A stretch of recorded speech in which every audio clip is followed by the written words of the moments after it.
Have you ever caught yourself thinking, I'll finally be happy when the bills are caught up, when the house is finished, when life settles down, maybe when the kids are older, or when your health improves, or when there's a little more money in the bank?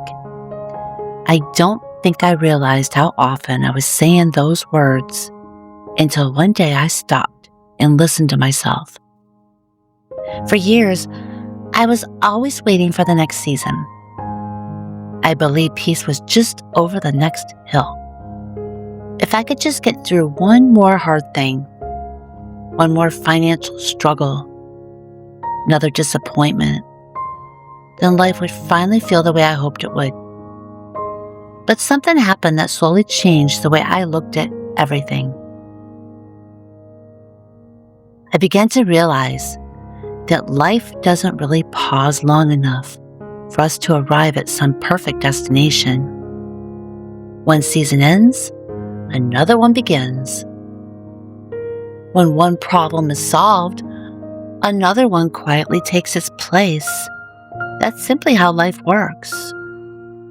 Somewhere along the way, I started asking myself a question that honestly changed me.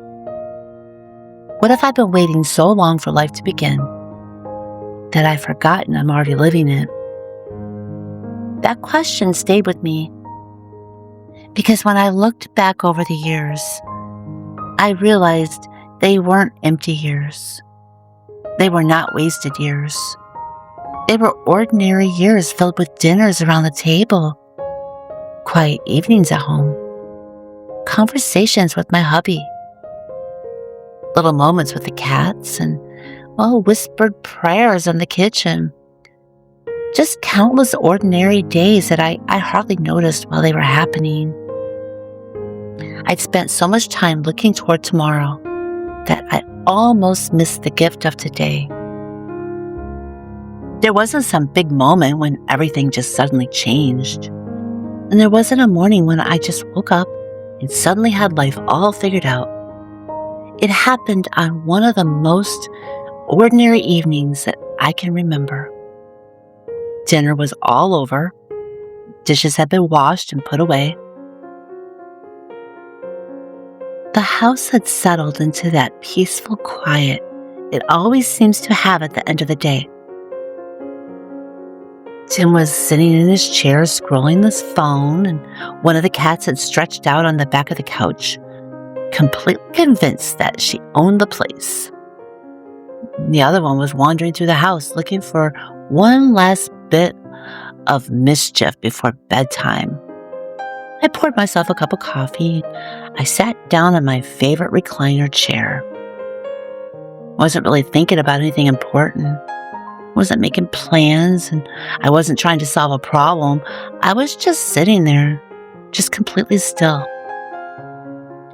As I looked around our little home, I noticed all the things that hadn't changed. The floors, they still were not done, and still had scratches and stains, and there were projects we talked about doing someday, things I still hoped we could afford one day, and prayers I was still waiting for God to answer. By every measure I used to judge my life, there were still plenty of reasons to believe I wasn't where I wanted to be yet. But as I sat there, something unexpected happened. Instead of seeing everything that was missing, I started noticing everything that was already here. A warm home, a husband I loved sitting just a couple feet away, the quiet sound of just an ordinary evening, the comfort of familiar rooms, the simple blessing of another day together. And for just a moment, it felt as though time completely stood still. I can remember looking around that little living room and asking myself a question that completely caught me off guard. If nothing else ever changes, if we never have a bigger house, if life never becomes easier than it is right now, could this still be enough? I sat with that for a minute. I didn't answer right away. Then, almost as quietly as the question had come, the answer settled into my heart. Yes. Not because everything's perfect, and not because my prayers have been answered, or that my dream had come true, but because I realized I'd been looking for contentment in everything around me, when God had been gently growing it within me all along. That ordinary night didn't change my circumstances. It changed the way I saw them. And once I saw my life differently, I don't think I ever looked at my home quite the same way again.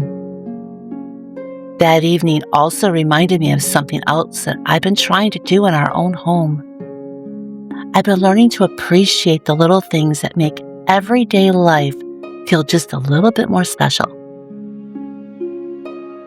One of those is growing fresh herbs right here in my own kitchen. Before we continue, I'd like to thank LetPot for sponsoring today's video. If you've been watching my channel for a while, you know how much I enjoy simple homemaking and cooking from scratch. One thing I've always wanted to try is growing fresh herbs indoors, so they're right here in my kitchen whenever I need them. This is the LetPot 12-pot Smart Indoor Hydroponic Garden. It actually just arrived. So today you're joining me as I set it up for the very first time. Since we live in a small home, I really appreciate that I don't need a large outdoor garden to enjoy fresh herbs. It makes it a great option for smaller spaces like mine. I can already picture fresh basil and homemade pasta, parsley in soups and casseroles, thyme. It's just going to add wonderful flavor to chicken and veggies and homemade breads. Another feature I'm looking forward to using is the LetPot app. It connects with the garden, allowing you to monitor and manage it right from your phone while everything grows. Now all I need is a little patience. I'll let you know how they're doing in a few weeks, and I'll be sure to share updates with you as they begin growing and I start using them in my everyday cooking. Now, if you'd like to learn more about the LetPot 12-pot Smart Indoor Hydroponic Garden, I've placed my affiliate link in the description below. If you decide it's a good fit for your home, purchasing through my link, it helps support my channel at no additional cost to you. And I really, truly appreciate your support. Thank you again to LetPot for sponsoring today's video.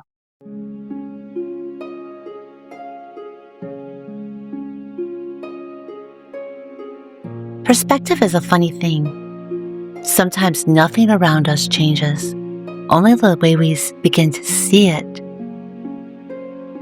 Looking back now, I realize that evening didn't change my circumstances. It changed my perspective. For so many years, I've been living with the quiet belief that contentment was something waiting for me somewhere in the future. But it isn't. Life has taught me that there will almost always be something unfinished. There's going to be another repair to make, another unexpected expense, another health concern, another season that stretches our faith, and another dream we're still praying about. And that's not because we're doing life wrong. That's just simply because we're living. I wonder how many of us spend years chasing a version of life that doesn't actually exist. The version where everything finally falls into place, where the house is exactly the way we imagined, and where we wake up without a single worry, and where nothing hurts, nothing breaks, and nothing unexpected ever happens again. If that's the life we're waiting for before we allow ourselves to be content, I'm afraid we'll wait. We're going to spend our whole lives waiting. And while we're looking toward tomorrow, today's blessings quietly slip right past us.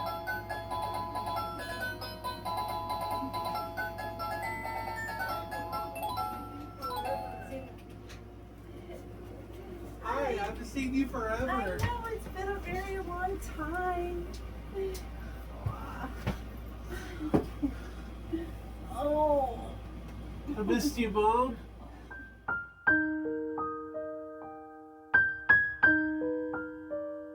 There are some moments that remind us just how beautiful ordinary life really is. Sometimes the blessings that we've prayed for quietly arrive, and before we know it, they're already becoming memories. As I've gotten older, I've realized something I wish someone had told me years ago. Contentment doesn't begin when life becomes perfect. It begins when we stop measuring our lives by everything that's missing and start giving thanks for everything that's already here. That doesn't mean we stop dreaming or stop praying or stop working toward better days. It simply means we stop postponing our joy until those days arrive. Because this life, the one you're living today, may be the very life you'll someday look back on and realize was far more beautiful than you knew while you were living it. After that evening, I started noticing something, not just in my own life, but in the lives of people all around me. So many of us are waiting. We're waiting for the next paycheck, for the retirement, for the children to come home, waiting for the doctor's appointment, for the house to finally be finished, just for life to become easier, waiting for God to answer the prayer we've whispered 100 times. And there's nothing wrong with hoping for those things. Hope is a beautiful gift. It's what keeps us moving forward. But somewhere along the way, many of us begin believing that joy has to wait too. We tell ourselves, I'll enjoy life when the stress is gone, when the debt is paid off, when my health improves, when I finally lose the weight, when we move, just when I finally have enough. I wonder how many years of my own life I spent saying those words without even realizing it. The truth is, every season of life has something unfinished. Think about it. When we're young, we think life will begin once we're older. And when we're older, we find ourselves wishing we could go back and appreciate what we rushed through. It's almost as if we're always standing in one season while longing for another. But what if God never intended us to live that way? What if He meant for us to find Him not only in the milestones, but in just the ordinary days?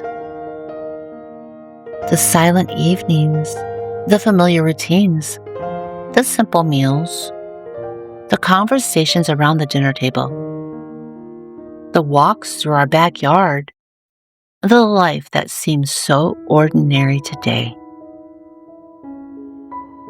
Because when I look back over my own life, the moments that I treasure most, they're not the big ones. They're the little ones I almost overlooked. The evenings with Tim, the smell of something baking in the oven, the cats making me laugh when I least expected it, conversations with my children, phone calls with my mom, simple moments that didn't seem important at the time. Those are the moments that quietly became my life. Maybe that's why I've come to believe that contentment isn't found by chasing a different life. It's found by opening our eyes to the one that we're living right now. And maybe tonight, after this video ends, you'll do what I did.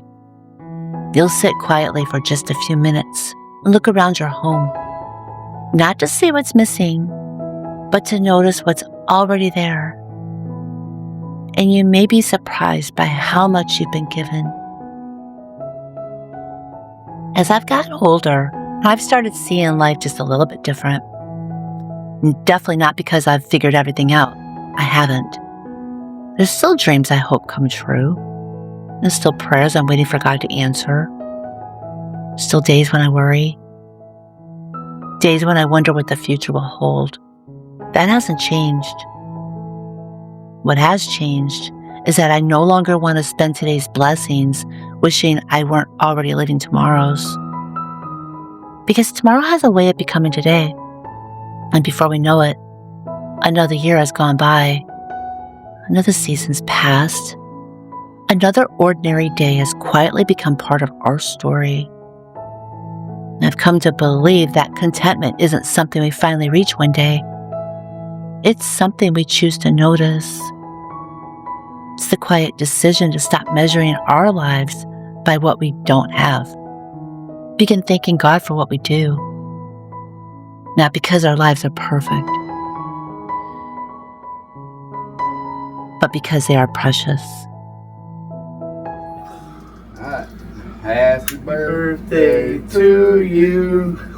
Happy birthday to you. Happy birthday. Happy birthday. Happy birthday to Mom. Happy birthday to you. And many more. That one ain't gonna like. Hang on. Ooh, careful. Don't do that.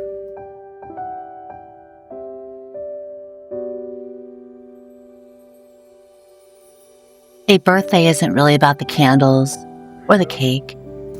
It's about looking around the room and realizing these are the people who have filled your life with love. What'd you wish for? Years ago, I might have hurried through a moment like this. Now, My secret. I find myself wanting to stay there just a little bit longer.